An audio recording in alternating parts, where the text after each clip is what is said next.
ऐसी घटनाएं भी घटती रही हैं जिनमें दुर्बल शरीर के रहते हुए भी मनोबल का इतना प्रचंड परिचय दिया गया कि लोग उन्हें शक्तिपुंज मानने लगे। शारीरिक सौंदर्य सभी की आंखों को सुहाता है। देखने वाले का आकर्षण भी उसकी ओर अधिक पाया जाता है। इस मान्यता के कारण कितने ही व्यक्ति सज धज के खर्चीले समय साध्य श्रृंगार करने में लगे रहते हैं, पर यह भूल जाते हैं कि यह आंखों का छलावा और भूल भुलैया मात्र है। यदि यही वास्तविकता रही होती, तो नट नटनियों ने समूचे संसार को विमोहित कर लिया होता और उनके पीछे चापलूसी करता हुआ हर कोई मारा मारा फिरता। इसी प्रकार का एक भ्रम यह भी है कि स्वर संगीत का विशेष आकर्षण का केंद्र है। नर्तक गायक अनेकों का मन मोह लेते हैं। कई बार तो शरीरगत सौंदर्य और कंठगत माधुर्य जन साधारण में इतना महत्व बना लेते हैं कि लोग उनके पीछे मुग्ध हो फिरते देखे जाते हैं। पर यह भ्रम जंजाल मात्र है। इसके पीछे वास्तविकता का अंश नगण्य होता है। यदि बात ऐसी ही रही होती, तो संसार में मूर्धन्य नहीं रहे होते, जो रंग रूप कंठ की कलाकारिता होने पर भी औरों को अपनी ओर आकर्षित करते देखे जाते हैं। अष्टावक्र की आकृति कुरूप स्तर की गिनी जाती थी, पर उनकी विद्वता ने बड़े बड़ों को चकित करके रख दिया। गांधी जी 5 फुट 2 इंच लंबाई के थे। शरीर का वजन भी 96 पौंड था। व्यक्तित्व का दर्शनीय स्वरूप देख कोई यह नहीं कह सकता था कि इनमें कोई विशेषता होनी चाहिए, पर चरित्र बल और आत्मबल के धनी होने के कारण उन्हें उच्च स्तर का महामानव माना गया। उनके प्रभाव का स्तर असाधारण देखा गया। जो कार्य उनने कर दिखाए, उनका आकलन करने वाले उन्हें किसी सिद्ध पुरुष से कम नहीं मान सकते। शरीर अथवा स्वर का आकर्षण तो सामयिक है। कुछ ही समय उनकी चमक दमक रहती है। अपने समय की मानी हुई नर्तकियां, अभिनेत्रियां आयु ढलते ही बुढ़िया जैसी लगने लगती हैं। उनके चित्र देखने के लिए जो लोग लालायित रहते हैं, वे भी समय ढलते ही उपेक्षा करने लगते हैं और मुंह फेर लेते हैं। कंठ भी एक आयु तक ही मिठास और आकर्षण धारण किए रहता है। आयु का ढलान आते ही न यह स्वर का आकर्षण रहता है और न रंग रूप ही। समय के साथ चमड़ी का आकर्षण न जाने कहां से कहां चला जाता है और समय बदलते ही लोग समझ जाते हैं कि आंखें जिस व्यामोह के कारण धोखा खाती रही हैं, कान जिनका शब्द सुनकर अपने आप को भूल जाते रहे हैं, यह सब मात्र छलावा था। व्यक्तित्व मनुष्य के चिंतन व चरित्र पर अवलंबित है। सेवा और परमार्थ ही मनुष्य का वह आकर्षण बनाए रहता है जो जन्म जन्मांतरों तक आभा रहित नहीं होता। आदर्शवादी व्यक्तित्व और सेवा संलग्न कर्तव्य ही वह निधि है जिसके शरण होने की कभी कोई आशंका ही नहीं की जानी चाहिए। जी सभी को प्रणाम। धन्यवाद भैया।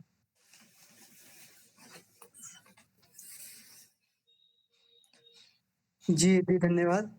अब आदरणीय संजय भाई साहब से निवेदन है कि कृपया इसका पार प्रस्तुत करके हम सभी को बताएं। जी धन्यवाद। जी सभी साधकों को प्रणाम। भाई साहब, आज मुझे जाना था अपनी माताजी से मिलने के लिए, तो लेकिन आपका आकर्षण ही इतना जबरदस्त है कि नहीं जा पाया। क्लास लेनी पड़ी। क्लास ले रहा हूँ। तो नहीं भाई साहब, तो ऐसी परिस्थिति में ये कोई हार्ड एंड फास्ट नहीं है। कुछ नहीं, भी नहीं, नहीं, बहुत नहीं, महत्वपूर्ण कार्य हो तो मैं उसको किया जा सकता है। मैं आपके आकर्षण की बात कर रहा हूँ। जी, धन्यवाद। तो भाई साहब, अभी का जो वाचन हुआ है ना, इसी में सारा सार भी है। यानी कि इसके लिए कोई सार की जरूरत ही नहीं है, सब कुछ वाचन में ही था कि हाँ भी कैसे क्या है आकर्षण, और इसके लिए अलग। फिर भी मैं थोड़ा सा ना इसको गहरी परतों में ले जाऊंगा आकर्षण को। तो मैं एक थोड़ा आपको एक एक आदरणीय वीरेश्वर उपाध्याय जी का एक वाक्य वो सुनाऊंगा। तो उन्होंने एक बार बोला था गुरुदेव के बारे में, तो वहां से मैं शुरू करूंगा। तो एक बार क्या हुआ कि शांति कुंज में आनंद स्वामी, जो आर्य आर्य समाज के बहुत बड़े, काफी उनको मानते हैं, सिद्ध पुरुष रहे हैं। तो वो आए थे शांति कुंज में। वीरेश्वर उपाध्याय जी ने ये सारा बताया था इसके बारे में, तो वही मैं आपको बता रहा हूँ। तो यहीं से शुरू करेंगे आकर्षण के बारे में। तो आनंद स्वामी आए थे, तो अब आनंद स्वामी को गुरुदेव पिता समान समझते थे। उन्होंने खुद बोला था कि ये मेरे पिता समान है आनंद स्वामी। तो आए थे, तो उन्होंने काफी अच्छा, गुरुदेव ने उनका स्वागत किया। तो उन्होंने फिर देखा गुरुदेव का, गायत्री मंजरी को पढ़ा आनंद स्वामी ने। तो जब उन्होंने अब ये वाक्य जब पढ़ा कि पार्वती शिव से पूछती है बस, तो उसी से पता चल गया कि ये कोई महाकाल लिख रहा है, स्वयं शिव इस चीज को लिख रहे हैं। तो उन्होंने काफी बुरी बुरी प्रशंसा की इसकी, कि ऐसा कैसे लिखा जा सकता है कि आत्मा को पाने के लिए, और इतना आसान बना दिया गुरुदेव ने। तो हुआ, अब मंदिर भी गए आनंद स्वामी जी, तो गायत्री मंदिर जो शांति कुंज में है, तो उन्होंने वहां पे हाथ जोड़े, 100 का नोट चढ़ाया। तो गुरुदेव ने बोला कि अब मैं सारे आर्य स्वामी वालों को बोलूंगा कि जो आप हैं वो अब मूर्ति पूजक हो गया। उन्होंने कहा था कि कोई तत्वों को समझे तो सही, मैं तो आज ही मूर्ति पूजा को अनिवार्य बना दूंगा। तो उन्होंने जब आनंद स्वामी ने जब उनको जब ये वाला गायत्री मंजरी के बारे में पढ़ा, तो उन्होंने जो 19 क्रिया योगों के बारे में उन्होंने उसको वो किया। तो उन्होंने पाया कि जब इन 19 क्रिया योगों को मथा जाए ठीक से, तो 7 मणियां निकलती हैं इसमें से। वो कौन सी हैं? मूलाधार, स्वादिष्ठान, मणिपुर, अनाहत, विशुद्धि, आज्ञा और सहस्त्रार चक्र। तो अब गुरुदेव ने खुद ही बोला है, बाबूजी ने भी बोला इस चीज को, कि पंचकोशीय करने वालों के लिए जो कुंडली की अलग से साधना अनिवार्य नहीं है। तो वो इसलिए बोला है कि हमने जो है, जो क्रिया योग हैं वो अच्छे से कर लिए हैं, उसमें हमने सोहम साधना को प्रमुखता से स्थान दिया है। और उसकी अब कुंडली ये सिर्फ उनमें से निकली हुई मणियां हैं, जिसको कि सिर्फ क्रॉस चेक किया जा सकता है इसके माध्यम से, क्रिया योगों के माध्यम से। तो फिर भी कर लेना अनिवार्य है क्रॉस चेक के लिए। तो ये वाला उन्होंने, और इसमें क्या है सबसे बड़े उन्होंने करा कि जो सबसे जरूरी है वो सोहम भाव है, और यहाँ चूक की कोई संभावना नहीं है। संभावना जो शब्द है ना, वो बड़ा ही दिलचस्प है। सब संभावना जहां आ जाती है, वहां आप ये देख लीजिए कि उसके साथ आपका एक अलग से एक जुड़ जाता है कि चलो आज खा लेता हूँ, आज कोई बात नहीं, अब कल कर लूंगा। तो यहाँ कोई जगह नहीं है सोहम भाव के लिए कि हाँ भी हम वो कर लेते हैं। क्योंकि संभावनाएं जहां जुड़ी, वहां एक से अनेक होती है हमेशा।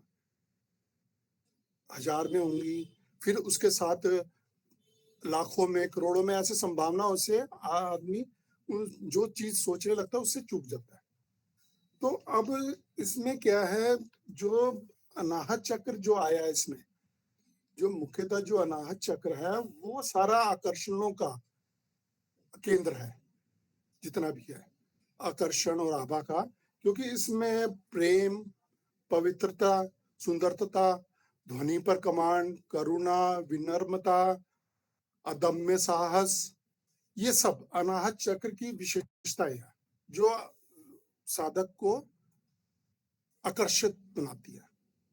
तो आपने देखा होगा कि हाँ भाई, जैसे अभी जो बताया गांधी जी का जो एग्जाम्पल दिया, और जैसे अभी आप देखिए 5,000 लवारिस लाशों की जो जलाने के लिए कितना, एक लेडी है जो सिर्फ लवारिस लाशों को जलाती है, कितना उसमें। तो कुंडली, जब हर एक की कुंडली कहीं ना कहीं थोड़ी बहुत जागृत होती है, तो उसी में उन्होंने बताया कि ये अलग से साहस आदमी जुटा लेता है।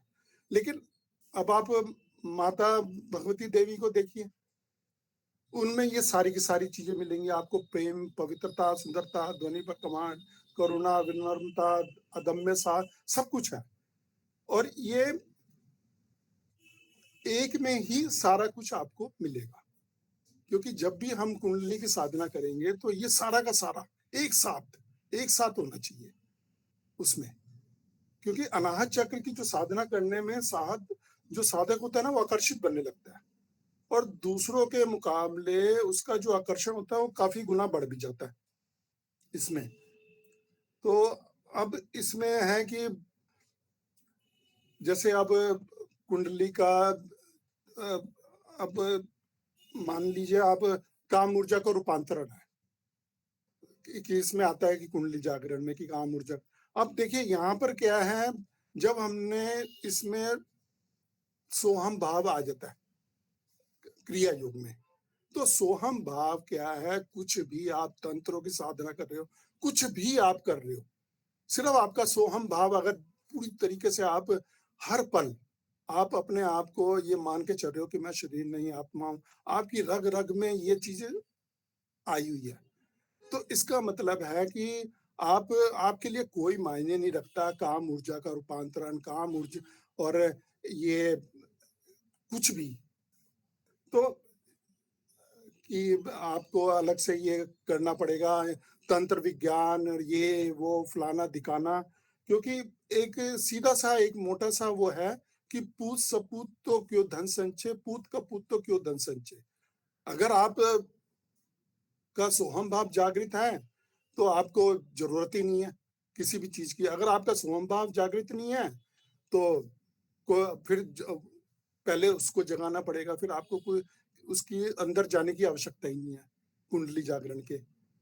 तो ये वाला मैं आपको बता रहा था। अब जैसे कि अस्पतालों में और अनाथालयों में जो आपने देखा होगा, कईयों का बड़ा ही समर्पित भाव और ये बड़ा आकर्षण लिए हुए होते हैं लोग, इतना ज्यादा अपने उससे करते हैं, कई लोग का अपना अलग ही आकर्षण बन जाता है।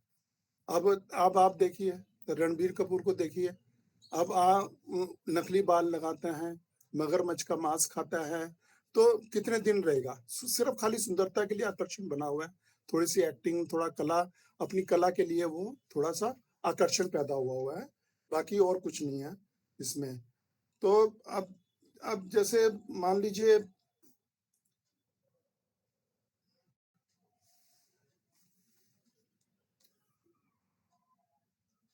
अब जैसे इसमें एक सोम भाव का मैं एक एग्जांपल तो, जैसे एक आत्मानुभूति योग को मैंने सोम भाव की तरह मैं अपना एक अनुभव बता रहा हूँ आपको कि सोहम भाव को मैंने दरकिनार करके और आत्मानुभूति योग पर ज्यादा ध्यान देना शुरू कर दिया, त्राटक और रूप और स्पर्श से। तो उसमें मैंने बाबूजी से बोला, मैंने कहा आप कैसे कर लेते हो ये कि हाँ भी आप सामने आकर के अपना शरीर देख रहे हो कि मैं शरीर नहीं आत्मा हूँ और ये है वो। तो कह रहे थे कि इसके लिए मुझे 2 साल का लगा, मुझे 2 साल लगे इसके लिए। तो मैंने भी इसमें अपना पूरा का पूरा अपना झोंक दिया प्रयास कि कैसे करते हैं, तो मैंने काफ़ी यानी कि उसके ऊपर प्रयोग किए और काफ़ी इसमें अभ्यास भी किया। तो फिर मुझे एक प्रयोग मिला और उसमें मैंने देखा ये वाली चीज़। तो उसमें क्या है, अब मैं प्रयोग सफल रहा, मैं बाहर आया शरीर से, लेकिन मैं काँप गया उस समय। क्यों? क्योंकि सोहम भाव नहीं था, इतना परिष्कृत नहीं था वो वाला, तो ये जो क्रिया योग था, तो काँप गया मैं। यानी कि उस वो जो कँपकँपी थी वो मेरी काफ़ी दिनों तक बनी रही इसकी। क्योंकि मैंने अब देखा कि अरे मैं तो मर ही गया और मैं अपना शरीर देख रहा हूँ। रूप और स्पर्श और त्राटक का जो अभ्यास किया हुआ था, तो उसके माध्यम से। तो वो जो थी वो मुझे मैं हिल गया उससे। तो मैं काफ़ी दिनों तक उस चीज़ से बाहर नहीं निकल पाया। तो कहने का मतलब यही है कि आकर्षण जो सोहम साधना है, वो प्रमुखता से है। आप पैसे लेकर के आप कुंडली नहीं जगा सकते। कोई कुंडली, कोई वेश्या नहीं है कि हाँ भई, कि आप पैसे लेंगे और आप उसका भोग करना शुरू कर देंगे। आप कोई कस्टमर नहीं है कि पैसे दो और कुंडली का भोग कर लो। कुंडली की जो पहली शर्त ही ये है कि हर पल यानी कि आपका सोहम भाव, सिर्फ आप क्या कर सकते हैं कि उसका सोहम भाव कहाँ पे कहाँ कमियां हैं उसके क्रिया योग में, वो उसको बताना। सोहम भाव मेन है आकर्षण के लिए। अगर आपका ये नहीं है तो आप मत बढ़िए आगे। कुंडली में अनाहत चक्र जो है, वो सारे के सारे आकर्षणों का केंद्र है। वो सारे के सारे आपको पार करने पड़ेंगे। जैसा मैंने बताया आपको, उसमें प्रेम, अथाह प्रेम आपको चाहिए, पवित्रता पूरी चाहिए, सुंदरता, सुंदरता में आपको पूरा का पूरा, ये सारे आकर्षण है पूरा, कि आपके लिए कोई कुरूप नहीं है, कोई सुंदर, सारे सब सुंदर है। आपको इसकी साधना अलग से करनी पड़ेगी। आपको ध्वनियों पे कमांड करना पड़ेगा। कोई ध्वनि आपके लिए बेकार नहीं है, सब ध्वनियां आपके लिए। करुणा, अथाह करुणा की आवश्यकता है इसमें। ये आपको आकर्षण का लोगों को आकर्षित करेगा। इसके लिए विनम्रता चाहिए। जैसे अमन जी विनम्रता के लिए अपने जाने जाते हैं कि अथाह विनम्रता है उसमें, उनमें। और हठ योग बिल्कुल भी नहीं है, मैंने देखा इनमें। सहज योग की साधना करते हैं, कोई हठ हठ योग नहीं है। अदम्य साहस चाहिए इन सब के लिए। तो ये सारी चीजें आकर्षण का केंद्र, आकर्षण बनाती हैं और आभा को मजबूत करती हैं। जी भाई साहब।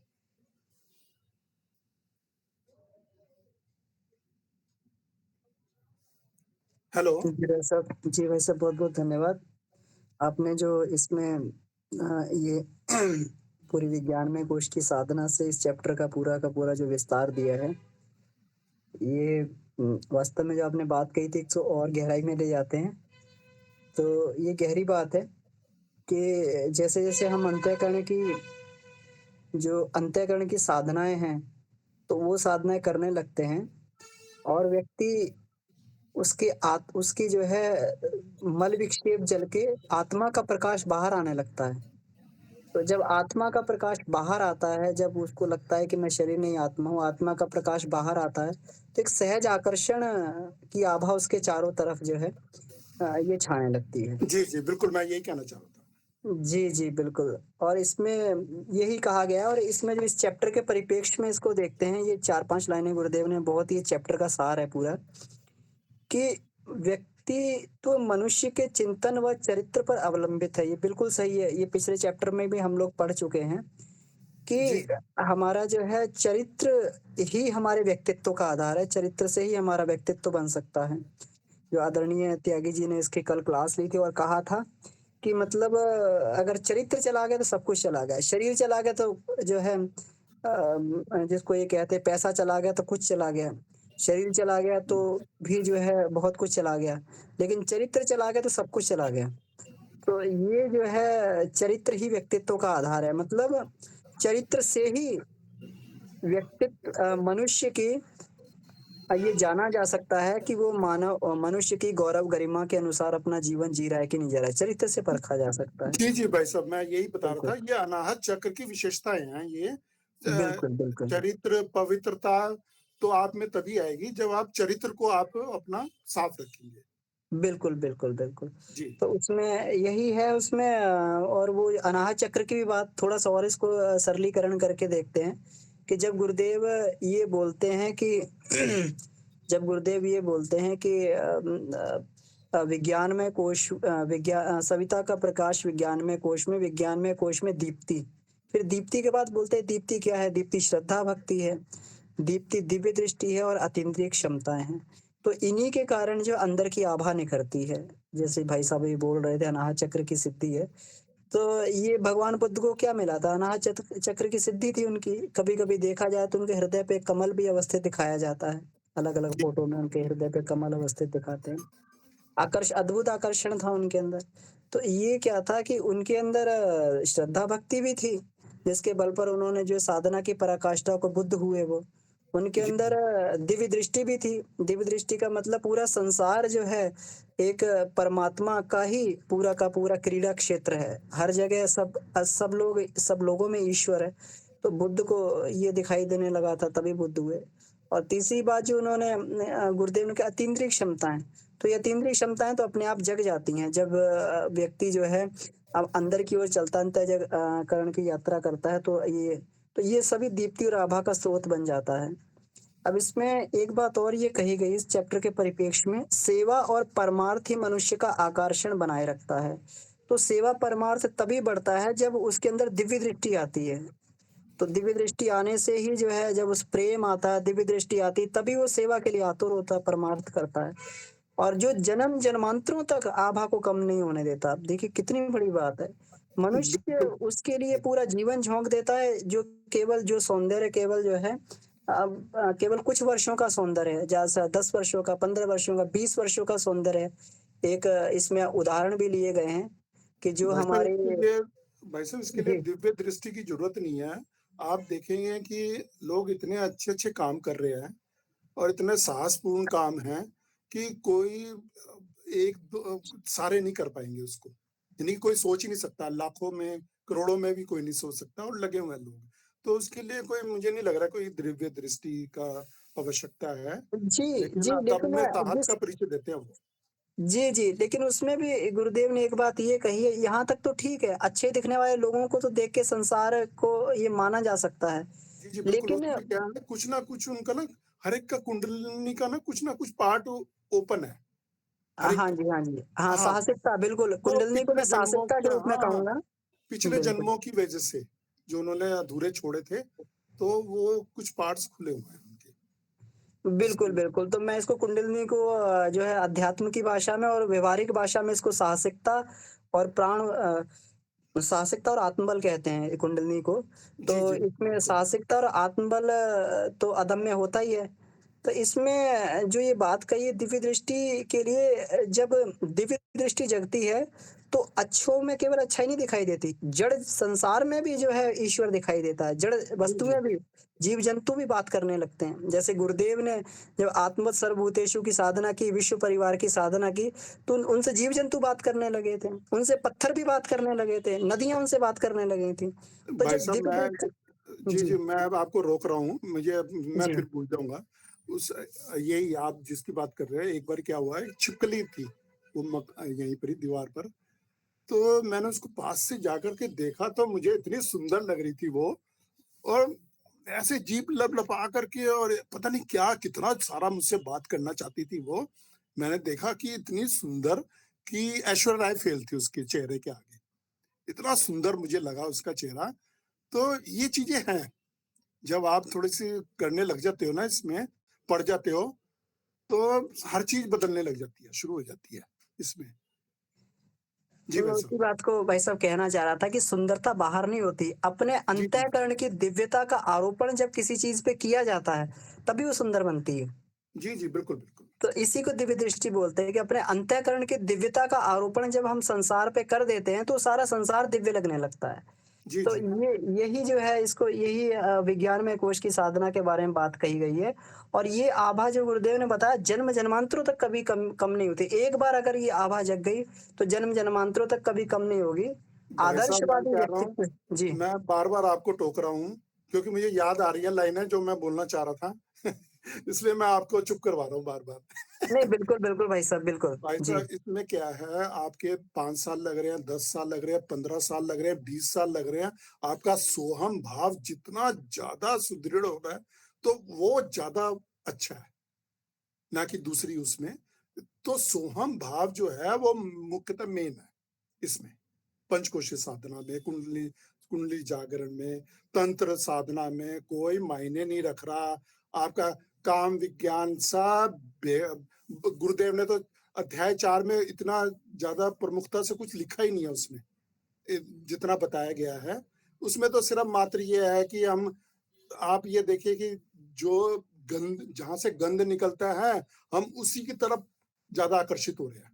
ये देखिए आकर्षण का केंद्र यहाँ पर माना है गुरुदेव ने अध्याय 4 में। सिर्फ ये कुछ चीजें हैं जो बताई गई हैं उसमें, बाकी और कुछ भी नहीं है।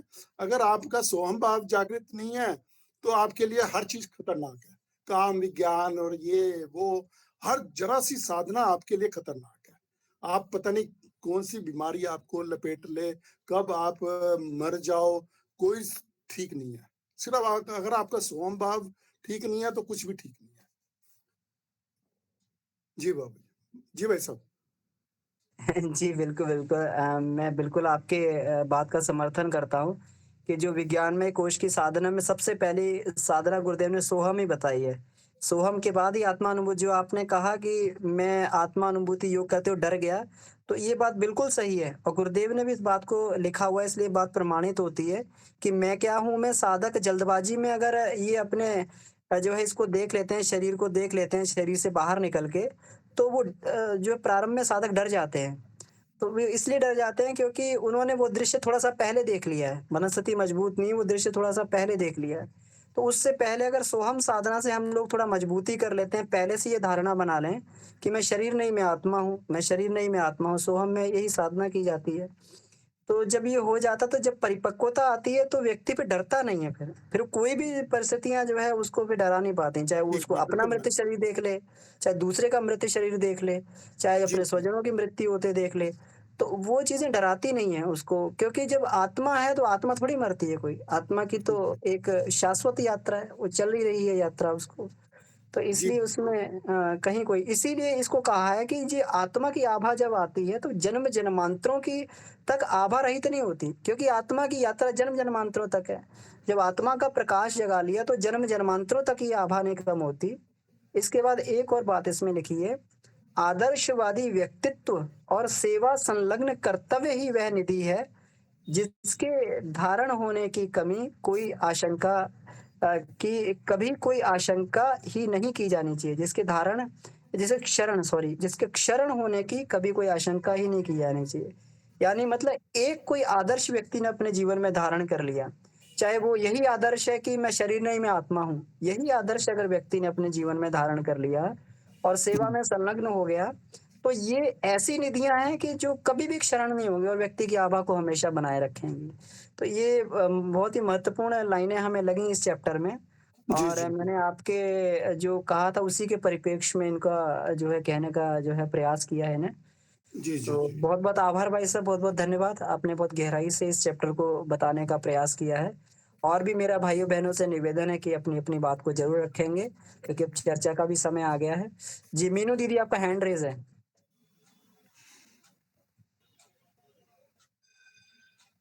मीनू दीदी आप कुछ कहना चाह रही हैं? आपका हैंड रेज़ है।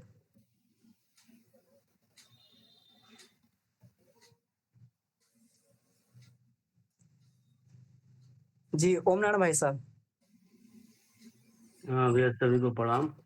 तो जी भाई अभी साहब प्रणाम। सोहम भाव की बात चली थी भैया, तो मैं एक सोच रहा हूँ सोहम भाव कैसे जगाया जाए। मैं शरीर नहीं आत्मा हूँ, केवल बार बार चिंतन करने से जगेगा, या और कैसे जगाया जाए, इसके भाव कैसे स्थायी रूप से जो है वो किया जाए। भाई साहब, इसके लिए तो उपनिषद आपके काम आएँगे। आपने कभी शराबियों को देखा है? बहुत धीरे-धीरे पीते हैं। जो अच्छे होते हैं ना शराबी, वो बड़ा धीरे-धीरे सिप-सिप करके पीते हैं। तो बिल्कुल ऐसे ही सोहम भाव का बहुत धीरे-धीरे उपनिषदों का चिंतन-मनन करते रहना, उन्हीं के अनुरूप सारे काम करना और अपने मन में कि मैं शरीर नहीं आत्मा हूँ, उसी के अनुरूप सारे के सारे अपना सुबह से शाम तक वही सारे वो करना, तो ये सारे बाकी आगे अमन जी बताएँगे। जी भाई साहब। बिल्कुल, बिल्कुल। ये बिल्कुल सही है और ऐसे ही होता है। धीरे इसमें बड़े धैर्य रखना पड़ता है। सोहम वैसे तो अगर हम लोग ये कहें तो बड़ा आसान है, बड़ा आसान शब्द है। साँस लेते हैं तो सो ध्वनि आती है और छोड़ते तो हम ध्वनि आती है। लेकिन इसमें जो है केवल साँस से नहीं, साँस तो केवल याद दिलाने के लिए है और साधना तो इसकी जो थोड़ी देर में बैठ के ही सोहम साधना की जाती है, ध्यान किया जाता है, सोहम ध्यान किया जाता है। लेकिन फिर पूरा दिन भर इसको याद रखने के लिए फिर हम लोग देखते हैं कि जो हमारी एक्टिविटीज़ हो रही हैं, हम कोई भी कार्य कर रहे हैं, क्या ये हमारी आत्मा की गरिमा के अनुरूप कर रहे हैं हम लोग? ऐसा तो नहीं कुछ गलत कर रहे हैं, जी, जी। जो हमें सोहम भाव से हटा रहा है। ऐसा तो नहीं कुछ भक्ष्य-भक्ष खा के जो है हम जो है अपनी आत्मा को उसमें गर्त में गिरा रहे हैं। ऐसा तो नहीं कुछ गलत-सलत देख के हम जो है अपनी आत्मा को उसमें गिरा रहे हैं, कुछ गलत सुन के, कुछ गलत बोल के, तो कुछ जो है कोई भी बहिर्मुखी जो भी एक्टिविटी हम कर रहे हैं जिससे कोई दोष दुर्गुण हमारे अंदर प्रवेश कर सकता है, तो उन सब पे नज़र रखनी होती है। तो ये कहने में आसान है लेकिन इसको जो है करने में करने में थोड़ी-सी जो है इसमें ये सजगता व्यक्ति को बरतनी पड़ती है लेकिन ऐसा नहीं है कि असंभव है। धीरे-धीरे, धीरे-धीरे समय साध्य तो है, लेकिन धीरे-धीरे जो है हर एक एक्टिविटी को अपनी देखते हुए और हम लोग जो है सोहम भाव को जागृत कर सकते हैं। जब भी ध्यान आए, तो हर हर जाती हुई साँस के साथ जो है हर साँस को खींचते समय सो की ध्वनि का ध्यान करें।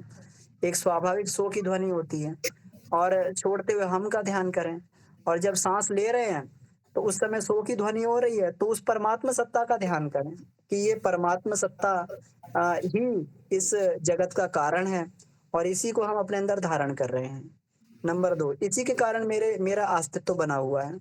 फिर अंदर साँस को जब अंदर आती है तो सो और ह के बीच में थोड़ा-सा जो है गैप रहता है, उसका उसमें बना होता है। आप तो संस्कृत के प्रोफ़ेसर हैं, तो आप जानते हैं कि सो और हम के बीच में थोड़ा बना होता है। तो का मतलब थोड़ा-सा विराम दिया जाए वहाँ पर।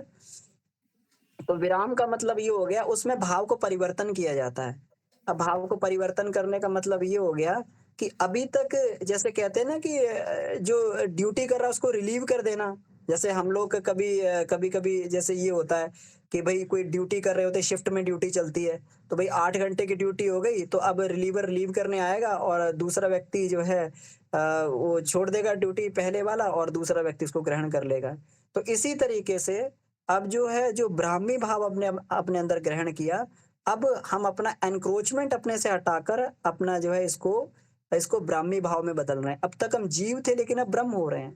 और फिर साँस छोड़ते समय भाव करेंगे हम की ध्वनि के साथ में कि अब हमारा जीव भाव जो है हमारे अंतःकरण से विसर्जित हो रहा है।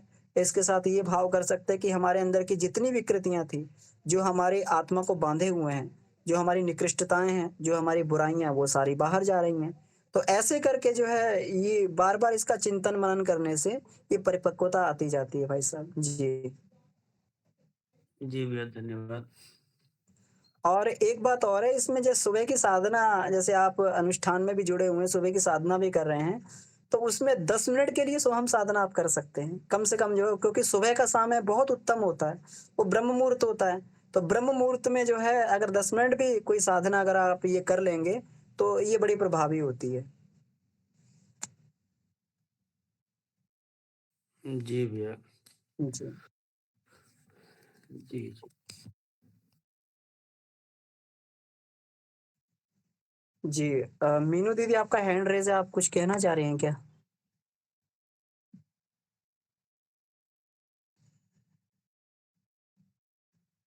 और भी भाई-बहनों से निवेदन है, कोई अपनी बात को रखना चाहें तो उसको रख सकते हैं। जी।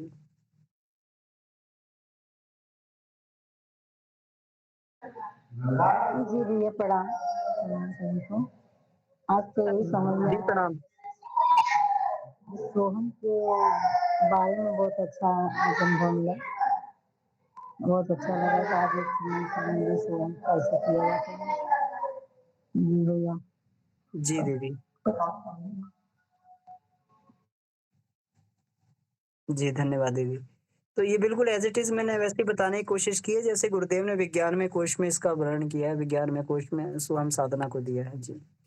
जी भैया, और इसके बारे में तो काफ़ी एक अच्छी-सी क्लास भी लिया है, बाबूजी ने जो वहाँ ली थी शांति कुंज में, सोहम साधना के बारे में।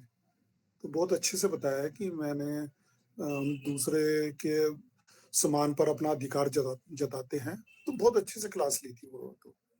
वो तो भूलने लायक नहीं है वो बिल्कुल भी। उसको अगर आप 2-3 बार सुनेंगे तो उसी से ही काफ़ी कुछ हद तक काम बन जाता है।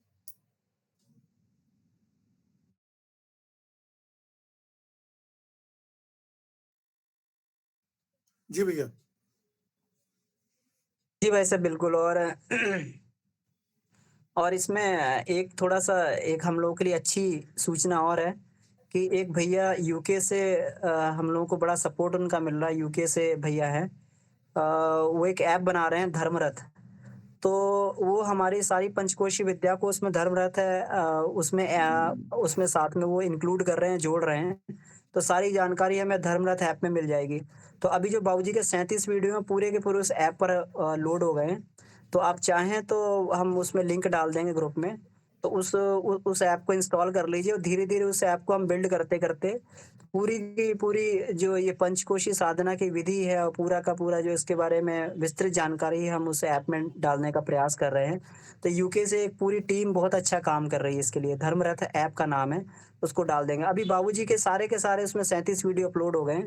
ये बहुत सुंदर है, आपको यूट्यूब पे जाने की ज़रूरत नहीं पड़ेगी, उसमें एक ही जगह आपको सब कुछ मिलेगा। भाई साहब 37 नहीं है, 16 है कंटिन्यू में। मेरे जी, पास है, आप डाल लीजिए। वो उसमें भाई साहब अलग-अलग जो पार्ट्स हैं तो वो 37 पार्ट हैं करीब, वो नंबर पड़े हुए उसमें, नहीं, नंबर 1, नंबर 2, नंबर 3। अच्छा नहीं, मेरे पास कंटिन्यूएशन में है, पूरी क्लास का है। जो जी, जी, तो पूरी उसमें क्लास है नंबर वो भी पड़े हुए हैं, तो नंबर बाई नंबर उसमें दिए हुए हैं, तो वो उसमें जो है 35 तक नंबर दिए हुए हैं उसमें, और 2 वीडियो अलग से एक्स्ट्रा एडिशनल हैं। जी, जी, जी। जी, तो उसको जो है उसको भी उस ऐप का भी लाभ ले सकते हैं हम लोग, उसमें डाल देंगे और भी चीज़ें इसमें डालते रहेंगे। भैया अभी जो भैया ने बाबूजी का वीडियो बोला है सोहम साधना पे, वो भी डालिएगा एक बार ग्रुप में। बिल्कुल, बिल्कुल दी डाल देंगे उसको, या फिर भाई साहब भी उसको शेयर कर सकते हैं। जी। जी जी, जी बहन धन्यवाद जी, भैया। वो उसका जो बोला है ना बाबूजी ने उस समय शांति कुंज में, सोहम साधना पर, उसके बाद कभी इतना अच्छा नहीं बोला, जितना उस समय बोला था। आप इसलिए आप उसको ज़रूर सुनिए। उसके बाद कभी बोल ही नहीं पाए वो सोहम साधना पर इतने अच्छे से। तो वो वीडियो आप ज़रूर सुनिए।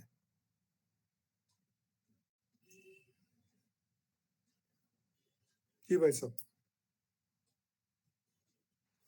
वो वीडियो आप ग्रुप में डालिएगा भैया आप। जी बहन जी, मैं पूरा प्रयास करूँगा। ये टेलीग्राम पे मैं डालूँगा उसको, टेलीग्राम पे ही आएगा वो पूरा का पूरा वीडियो। वो नहीं, व्हाट्सएप पे उसका नहीं यूट्यूब आएगा। का लिंक दे सकते हैं भाई साहब, है ना? तो यूट्यूब का लिंक दे देंगे तो मतलब ये हो जाएगा। हाँ, हाँ, ये हो सकता है। यूट्यूब मेरे का पास लिंक इसमें मैंने डाल डाउनलोड देंगे। किया हुआ था, तो यूट्यूब का लिंक मुझे देखना पड़ेगा। तो चलो ठीक है, मैं देखता हूँ ठीक है, उसको। मैं प्रयास करता हूँ उसको डालने का, कोई दिक्कत नहीं है। हाँ, हाँ, हाँ। तो जी, जी, जी।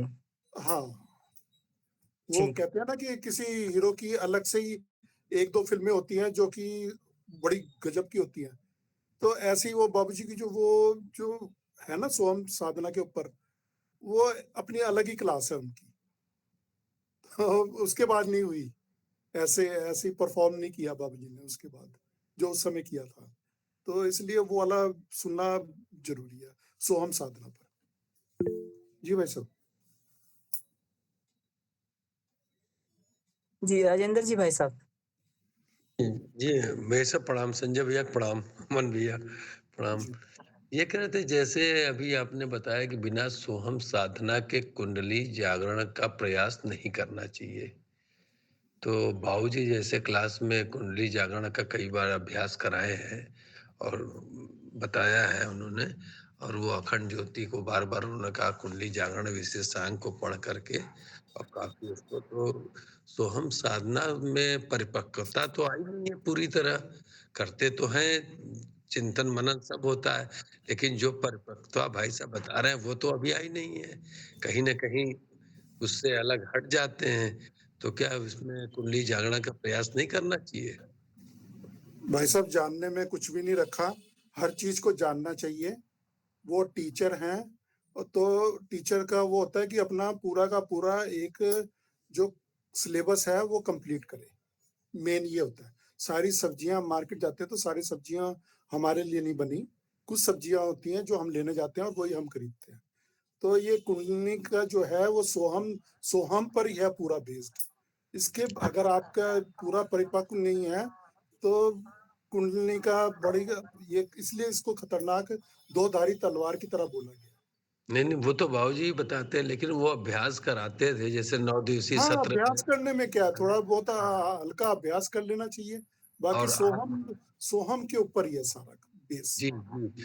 वही बात अभी आपने जो बताई है कि अब प्रैक्टिकल चीज़ आपने बताई, और ये आत्मानुभूति योग भी जो है, ये तो कैसेट से वगैरह हम लोग जो है करते रहते हैं, तो इसका ही प्रभाव तो बहुत पड़ता नहीं है, जो चीज़ें आनी जी चाहिए। भाई साहब, क्योंकि आपने रूप और स्पर्श को अभी ठीक से नहीं वो किया जी, जाना कि जी, कैसे जी, करते हैं इसको। और मैं जी, किसी दिन आपको प्रैक्टिकल करवाऊंगा तो आप खुद ही करने लग जाएंगे जी, कि मैंने जी, कैसे जी। प्रैक्टिकल किया। इन वही, सब वही त्राटक जानते का थे। रूप स्पर्श, ये सारी चीजें बड़ी अहम है हाँ, हाँ, वो जो आत्म योग आपने के अपना लिए। प्रैक्टिकल बताया, तो हम चाहते थे कि थोड़ा-सा इसका हम लोग को जी, ज्ञान मैं हो। बिल्कुल एकदम कि मैं कैसे करता हूँ, बहुत जी। बारीकी से मैं आपको इन चीज़ों के बारे में बताऊँगा। कभी मैं बल्कि अमन भाई साहब से एक क्लास छीन लूँगा इसके लिए अलग से कि नहीं वैसे इसमें छीनने की जरूरत नहीं पड़ेगी आपको। मैं तो निवेदन करूंगा कि आप जरूर लें इसकी प्रैक्टिकल क्लास। जी, मैं लूँगा कि मैंने कैसे किया था इसको। जी कि बिल्कुल मैं बिल्कुल। कैसे वो हुआ था, पूरा का पूरा कैसे मैं। और बल्कि मुझे एक सपना ऐसा भी आया है कि मैं अपने आप को देख रहा हूँ इसमें। तो मैं यानी कि सपने में बाहर से अपने आप को देख रहा हूँ और यानी कि इतना अभ्यास बढ़ गया था मेरा, तो काफ़ी कुछ हो जाता है इसमें। लेकिन काँपता हूँ मैं वो सब करने से, क्योंकि अभी सोहम साधना का वो नहीं है अभी। जी भाई साहब।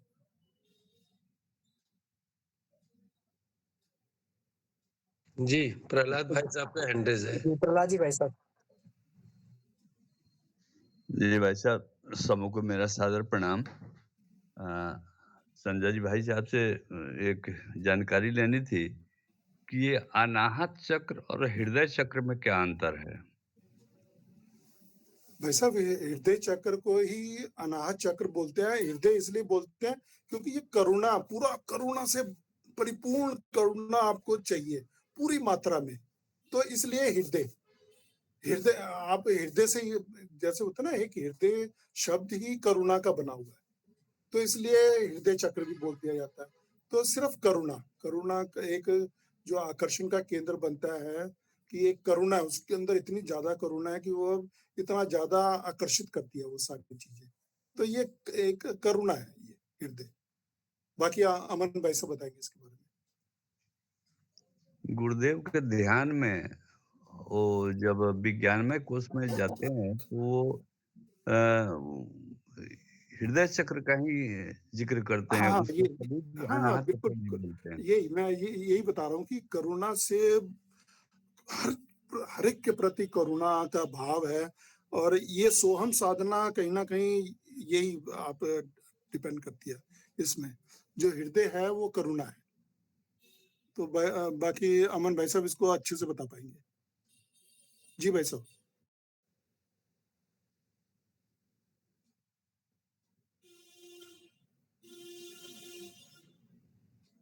अमन भाई साहब?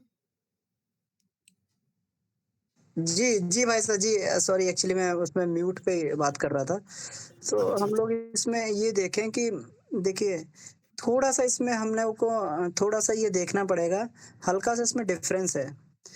तभी गुरुदेव ने पंचकोशी साधना को और कुंडलिनी जागरण की साधना को अलग-अलग रखा है। कुंडलिनी का परिप्रेक्ष्य जो है चीज़ों को देखने का अलग है। जैसे मान लीजिए कि हमारे घर का एक दरवाज़ा है, तो एक दरवाज़ा है तो उसी एक दरवाज़े से प्रवेश करके हम लोग जो है ड्राइंग रूम में भी पहुँचते हैं। उसी एक दरवाज़े से प्रवेश करके हम लोग बेडरूम में भी पहुँच जाते हैं। उसी दरवाज़े से प्रवेश करके हम घर के किचन में भी पहुँच जाते हैं। तो एक ही दरवाज़ा होता है। पर इसका मतलब ये नहीं कि वो एक दरवाजे का मतलब घर में एक ही कमरा है ना? वो अलग-अलग कमरे हैं, तो इसमें थोड़ा-सा भिन्नता है। जो हृदय चक्र की बात हम लोग कहते हैं उसको ब्रह्म चक्र भी बोलते हैं गुरुदेव, हृदय चक्र, ब्रह्म चक्र। ये जो है भाव संवेदनाओं का केंद्र है। जो भाव संवेदना हमारी होती हैं या फिर जिसको ये बोलते हैं कि आत्मा का स्थान है, उसका केंद्र जो है इसको बताया गया है, हृदय चक्र को। हृदय में कहते हैं ईश्वर का निवास होता है। तो ये जो ईश्वर का निवास होता है, ये हृदय को बताया गया है। अब ये भी बात अलग है कि हृदय और दिल में फ़र्क होता है। दिल एक पार्ट है जो धड़कता है और हमारे रक्त का संचार होता है। लेकिन हृदय जो है भाव संवेदना का केंद्र होता है और यहीं से देवत्व विकसित होता है। जो गुरुदेव कहते हैं ना कि दिव्य दृष्टि विकसित हुई या फिर गुरुदेव के अतीन्द्रिय क्षमताएँ विकसित हुई या श्रद्धा भक्ति विकसित हुई, ये केंद्र है। जो अनाहत चक्र है, ये विशुद्ध प्राण का केंद्र है। जो ये अनाहत चक्र विशुद्ध प्राण का केंद्र है, यहाँ से भी सिद्धियाँ मिलती हैं। लेकिन जैसे अभी भाई साहब बता रहे थे कि ये प्राण ऊर्जा है, ये कुंडलिनी जागरण जो है ये प्राण ऊर्जा है, प्राण का वो है। तो इसमें देखिए इसमें क्या मिलती है, इससे ज्ञान जागृति होती है, मतलब ज्ञान वृद्धि होती है। इंद्रिय संयम जो है, क्योंकि जो रहता है यहाँ पे वायु रहती है, ये वायु तत्व रहता है यहाँ पे। तो वायु का गुण होता है चंचलता, वायु स्थिर नहीं रहती है। इसी प्रकार से हमारी जो इंद्रियां, इसीलिए तो भगवान कृष्ण अर्जुन बोलता है कि मैं इंद्रियों को जो है वायु की तरीके से दुष्कर मानता हूँ। तो जो वायु की तरीके से दुष्कर बोला गया है, तो ये वायु तत्व जो चलायमान होता है और ये अनाहत चक्र पर जो है वायु तत्व की यहाँ पर ये रहती है, प्रेजेंस रहती है। तो वहां पर हम लोग उस वायु तत्व को, प्राण वायु को नियंत्रित करके जो है अपनी इंद्रियों पर विजय प्राप्त करते हैं। यहाँ से परकाया प्रवेश की सिद्धि मिलती है ना। यहाँ से जो हमारे ज्ञान की भी जागृति होती है इधर से, है ना। और इससे स्वामित्व भी होता है, जो वशित्व और स्वामित्व की सिद्धियां होती हैं, जिसको कहते हैं ना वशित्व की सिद्धि। जो अष्ट सिद्धियों में एक सिद्धि वशित्व को ईशत्व की भी होती है, वशित्व और ईशत्व की। तो ये वशित्व और ईशत्व की सिद्धियां होती हैं, ये यहीं से जो है हमारी अनाहत चक्र से होती हैं। तो इसलिए अगर ये एक ही चीज होती तो गुरुदेव कभी भी कुंडलिनी को और पंच उसको अलग अलग नहीं बताते। और आप ये देखिए वांग्मय नंबर 13 में उन्होंने जो है जब ये बोला है कि अगर हमें चक्रों के माध्यम से अगर ये साधना करनी है, चक्रों के माध्यम से अगर हमें ये साधना करनी है, ये वाली पंचकोशी साधना करनी, तो वहां पर चक्रों की स्थिति बदल गई है। वहां पर जो है हृदय चक्र को जो है वहां पर अनाहत चक्र को हृदय चक्र नहीं बोला है, वहां पर उसको अलग बोला गया है। मूलाधार चक्र को वहां पे वो नहीं बोला गया, वो वहां पर जो है उसको ये बोला गया है। इसका जो है जो हमारा ये वाला है मणिपुर चक्र को जो है इसका केंद्र बताया गया, प्राण का केंद्र बताया गया। तो ऐसे करके जो है ये पूरा का पूरा जो है इसमें अलग अलग डिफरेंस है। ये दोनों ही आयाम हैं, लेकिन दोनों ही आयाम अपने आप में अलग है, दोनों ही अलग अलग साइंस हैं ये। जी जी भाई साहब, इसमें क्या है, अब जैसे आपका मान लीजिए तेज दिमाग है और भाव संवेदनाएं भी हैं, तो आप कहीं ना कहीं गलती करेंगे, यानी कि बेवकूफी दिखा देंगे इसमें आप। लेकिन क्या है, इसकी भी अलग से ना साधना करनी पड़ेगी कि तेज दिमाग के साथ साथ भाव संवेदना का समन्वय स्थापित हो। तो ये भी अनाहत चक्र है, वो है जो कि आकर्षण का केंद्र बनता है।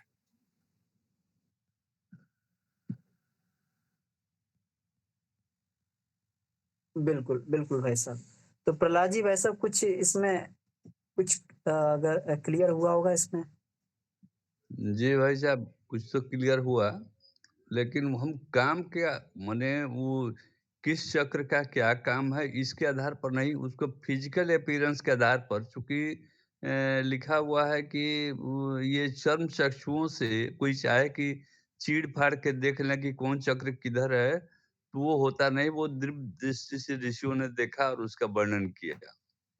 तो हृदय चक्र के विषय में बताया गया कि अष्टदल कमल बोलते हैं गुरुदेव कहीं, और अनाहत चक्र में बोलते हैं कि उसकी जो है पंखुड़ियों की संख्या ये आपको 12 होती है। तो ये कुछ डिफरेंस किसी आचार्य ने इसको हृदय चक्र को बिल्कुल सेपरेट बताया, और उसमें बहुत सारे गुण बताए जो उसमें अनाहत चक्र से अलग करता है। तो यही हम जानना चाह रहे थे कि उसको। यही है भाई साहब, बिल्कुल अलग है। गुरुदेव ने भी इसको अलग बताया है ना। विज्ञान में कोश का जो केंद्र है और उसमें अनाहत चक्र में, दोनों में भिन्नता है ना। तो इसको हम सेपरेट मान के ही चलें, और दोनों की जो है अलग अलग ही साधनाएं हैं दोनों की। जो उसकी अलग साधना और इसकी अलग साधना। भैया एक चीज केवल हम बोलना चाहेंगे। बताएं। अनाहत चक्र सूक्ष्म शरीर में है और हृदय चक्र कारण शरीर में है। फर्क यहाँ है। तो कारण जब बिंदु ऊपर से आता है ह और स बन करके, तो वो हृदय चक्र में ही आकर के फिर 8 भागों में विभक्त होता है। अ क च ट त प म और य तालव्य श, और यहाँ कारण शरीर से फिर वो सूक्ष्म शरीर में बटता है, तो फिर चक्रों का निर्माण होता है। चक्र सूक्ष्म शरीर में है और हृदय चक्र कारण शरीर में है, इसीलिए फर्क है। प्रणाम। बहन जी, मैंने अभी आपको बोला, ये अभी मैंने अपने क्लास में बोला था कि जो 19 क्रिया योगों का जब आप मंथन करेंगे तो 7 मणियाँ निकलती हैं। तो जब आप कला साधना, बिंदु साधना और नाद साधना इसका जब मंथन करेंगे ना, तो अपने आप अनाहत चक्र की उत्पत्ति होती है इसमें। इसके लिए अलग से कुछ भी नहीं करना पड़ेगा। आपका अनाहत चक्र अपने आप सारा चीज़ आपको बता देगा। इसके लिए कोई आपको अलग से कुछ जानने की आवश्यकता नहीं है।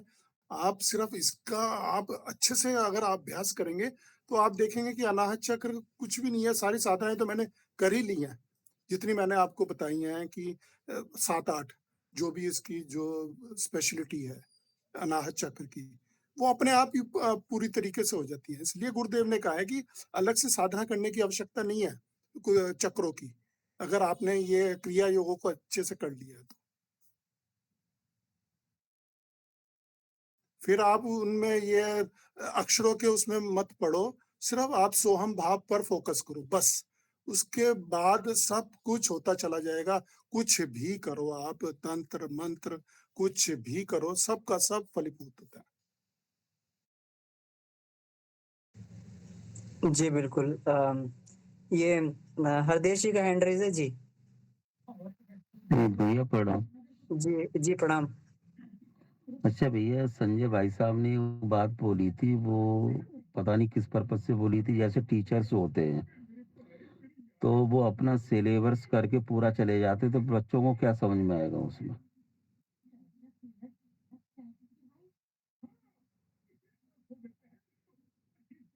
एक्चुअल बस में टीचर हाँ, मैं इस टी जी, जी, जी संजय भाई साहब जी, आप बताएँ कृपया। नहीं, टीचर यही सोच लेगा मैं अपना सिलेबस कंप्लीट कराना है, तो उस स्थिति में बच्चे क्या करेंगे फिर? नहीं, उसमें क्या है एक बार सिलेबस जो बाबूजी ने क्या है, जो हर रोज़ एक प्रश्नोत्तरी क्रम भी रखा है कि जो वो पढ़ा रहे हैं संडे के दिन, वो आप उसमें अगर कोई प्रॉब्लम आती है तो आप उसको पूछ सकते हैं। तो इसलिए उन्होंने ये वाली क्लासेस रखी हैं प्रश्नोत्तरी क्रम की। तो ये नहीं है कि हाँ भी वो अपना सिलेबस पूरा करवाया, उसके साथ-साथ वो प्रश्नोत्तरी क्रम भी देख रहे हैं कि कोई अगर प्रॉब्लम्स हैं, तो आप मुझसे पूछ सकते हैं उसके बारे में। जी भाई साहब।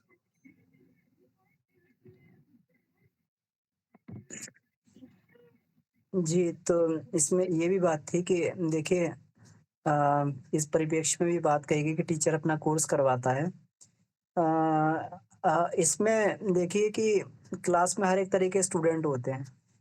अगर मान लीजिए हमारी 5 यूनिट हैं सिलेबस में, तो अगर 2 यूनिट अनिवार्य हैं या 3 यूनिट 2 यूनिट अनिवार्य हैं, तो बहुत सारे स्टूडेंट ऐसे होते हैं कि वो केवल उतना ही कर पाते हैं जितना पासिंग मार्क्स उनको आ जाएँ। तो वो जो अपना 2 यूनिट पढ़ के ही पास हो जाते हैं, है ना? और इसके बाद में कुछ वो होते हैं जो थोड़ा एवरेज परफॉर्मेंस के होते हैं, वो 3 यूनिट पढ़ लेते हैं और जो आउटस्टैंडिंग परफॉर्मेंस के होते हैं, 5 यूनिट पढ़ते हैं। तो स्टूडेंट जो है सारे अलग-अलग होते हैं, इसलिए टीचर पूरा कोर्स करवाता है। ऐसा नहीं कि पास 2 यूनिट में होना है तो 2 यूनिट करके वो छोड़ देगा वो, है ना? उसे 5 यूनिट पढ़ानी पड़ेंगी। उसको जो है क्लास में अगर एक इंटेलिजेंट बच्चा बैठा हुआ है और वो पूरा वो ग्रैस्प कर सकता है, तो एक इंटेलिजेंट बच्चे के लिए उसको पूरा पढ़ाना पड़ेगा। अब भगवान शंकर ने केवल माँ पार्वती को ही पूरा का पूरा जो है ये इसका जो है गायत्री मंजरी का ज्ञान दे दिया, अभी भाई साहब बोल रहे थे। केवल पार्वती जी की इच्छा थी।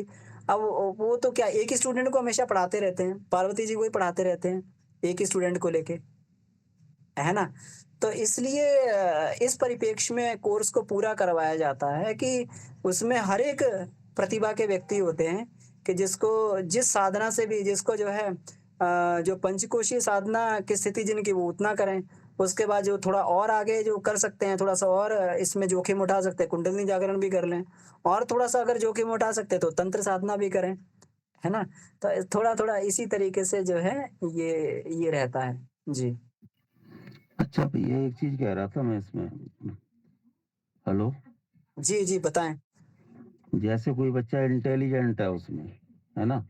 तो पैसे तो सभी देते हैं, पढ़ाई का अपना जो भी लगता है स्कूल के अंदर फीस का। तो इंटेलिजेंट है और बंदा सेकंड पोज़ीशन, थर्ड पोज़ीशन जो बच्चे पढ़ते हैं, कोई फिफ्थ पोज़ीशन पे आ रहा है, तो बच्चा मतलब जैसे फिफ्थ पोज़ीशन पे रह रहा है, तो उसको उसके माइंड को हम कैसे डाइवर्ट करें कि बच्चा वो उसी स्थिति पे लाके खड़ा कर दे उसको? भाई साहब, बाबूजी अलग से ट्यूशन दे ही रहे हैं हर रोज, सुबह की क्लासेस की। वो ट्यूशन ही चल रही है उनकी, अलग से ट्यूशन पढ़ा रहे हैं, अपना टीचर का भी रोल अदा कर रहे हैं और साथ-साथ फ्री ट्यूशन भी मिल रही है। तो इससे अच्छा और क्या मिलेगा? तो नहीं लाभ वो लेते रहिए। नहीं एक्चुअल वो तो ठीक है भाई साहब, एक्चुअल में जी मतलब कुछ डिस्कस करना चाह रहा था इन चीज़ों पे मैं। हाँ, बताएँ, बताएँ आपका कहाँ पर रह गया मतलब वो जो है संशय? नहीं संशय भैया उस चीज़ में ये है ना, गार्डियंस हाँ, तो सब पैसे देते हैं हमको, ठीक है हाँ, ना? हाँ, और हाँ। बच्चे मंदबुद्धि के भी होते हैं, इंटेलिजेंट भी होते हैं, बीच के भी होते हैं, मिडल क्लास के भी, है ना? हुँ, हुँ। तो ये कोशिश करना चाहते हैं जैसे बच्चा और फर्स्ट पोजीशन पे आ रहा था, हम ये चाहते हैं सभी बच्चे उस पोजीशन पे लाके खड़ा कर दें कि कोई गार्डियंस हमसे ये नहीं कह पाए कि मतलब ये बच्चा हमारा कमज़ोर रह गया। बिल्कुल, आप बिल्कुल सही कह रहे हैं और टीचर हमेशा यही प्रयास करता है। वो कभी भी जो है उसका फ़ोकस ये नहीं होता कि मैं इंटेलिजेंट बच्चे को ज़्यादा पढ़ाऊँ और जो है कमज़ोर बच्चे कम पढ़ाऊँ, उसका हमेशा ये और जबकि जो अच्छा टीचर होता है उसका कमज़ोर बच्चों पे ज़्यादा ही फ़ोकस रहता है। जी, जी, जी। तो टीचर तो पूरा ही प्रयास करता है। अब लेकिन बच्चों की क्षमता और उनकी क्षमता, उनका मस्तिष्क उनकी बुद्धि के अनुसार ग्रहण कर पाते हैं। अब कोई मान लीजिए कोई बर्तन छोटा है, कोई बर्तन बड़ा है, कोई बर्तन उतना बड़ा है, तो बारिश में जी, सबको रख दीजिए। अब जो जितना बड़ा होगा जिसमें 100 ग्राम का होगा उसमें 100 ग्राम पानी भरेगा, जिसमें जो 2 लीटर का उसमें 2 लीटर भरेगा और जो 200 लीटर का 200 लीटर भर जाएगा। ये तो अपनी क्षमताएँ और ये सब लेके आए हैं, उसी के अनुसार ग्रहण करते हैं। इसमें टीचर तो भरपूर मेहनत कर ही रहा है। नहीं तो उपाय यही तो पूछ रहा हूँ भैया मतलब उन बच्चों को कैसे लेके आएँ? कैसे उनको देखिए हर एक व्यक्ति की क्षमताएँ सीमित होती हैं। जी, टीचर केवल गाइड कर सकता है। ये बच्चे की मेहनत है। हाँ, ये हो सकता है महामूर्ख कालिदास खुद मेहनत करके जो है वो बन जाए। हाँ। ये ब जब तक बच्चा प्रयास नहीं करेगा, वो अपनी स्थिति से उभर के आने का प्रयास नहीं करेगा, तब बाहर की शक्ति कोई ये आत्मिक अंदर के प्रयास होते हैं और अंदर जी, के जी, प्रयास जी। के लिए व्यक्ति को खुद प्रयास करना पड़ता है। टीचर जी, जी। इसमें कुछ नहीं कर सकता। बहुत से अधिक जो है आपको कुछ 1 घंटा एक्स्ट्रा पढ़ा देगा। लेकिन बुद्धि आपकी खुली नहीं है तो एक 1 घंटा एक्स्ट्रा भी बेकार हो जाएगा। जी, जी, जी। जैसे छोटे उसमें से पानी बरस रहा है और छोटा वाला लोटा भर गया है, तो पानी बरसेगा, छलकता रहेगा उसमें से, बाहर निकलता रहेगा। ऐसे ही जिस बच्चे को अगर मान लीजिए 4 घंटा आप एक्स्ट्रा भी रोक के पढ़ाएँगे, तो उसके ऊपर से निकलती रहेंगी चीज़ें, तो कोई फ़ायदा नहीं होगा उसे और उसके लिए तो और परेशानी और बढ़ जाएगी। जो वो थोड़ा कम याद करके पास हो सकता था, उसको भी भूल जाएगा वो। जी, जी, जी। जी भाई साहब, हमारा इसका एक दूसरा आयाम है कि टीचर पढ़ाते जो ज़रूर हैं, लेकिन वो इस लेवल से जनरल टीचर की बात कर रहे हैं, बहुत कम ऐसे टीचर हैं कि ग्राउंड लेवल से पढ़ाते हैं ये सोचकर कि ये क्लास में सबसे मूर्ख बच्चे को हम पढ़ा रहे हैं। उस लेवल से शुरू करते हैं, तो शायद सारे बच्चों को ज़्यादा फ़ायदा होता है। जैसे कि कोई बायोलॉजी के टीचर हर्ट के विषय में पढ़ाने आ रहे हैं, तो इतना दिमाग में उनके बैठा है कि सभी बच्चे जानते हैं कि हर्ट क्या होता है, किधर होता है। तो आगे शुरू किए कि देखो भाई ये हर्ट है जो है इंटरनल ऑर्गन है, इसमें 4 चैम्बर होते हैं, ऐसे-ऐसे करके पढ़ाना। लेकिन जो सबसे उसमें कमज़ोर विद्यार्थी है, उसको अगर ना मालूम है कि हर्ट कहाँ होता है और क्या चीज़ है, तो उसको वो पिछड़ जाएगा बच्चा, वो नहीं समझ में बाकी बच्चे उसको ग्रस्प कर लेंगे, आगे बढ़ जाएँगे। लेकिन कुछ टीचर ऐसे हैं जो ग्राउंड लेवल से शुरू करते हैं कि देखो शरीर के अंदर एक ऑर्गन होता है, जो हमारे यहाँ पोज़ीशन होता है और ऐसे-ऐसे तो वो स ग्राउंड लेवल से जब शुरू करते हैं तो सारे बच्चे उसको समझते हैं कमज़ोर से तेज़ विद्यार्थी तक। तो टीचर अगर चाहे इसी आधार पर टीचर का आकलन था, कौन टीचर कैसे हैं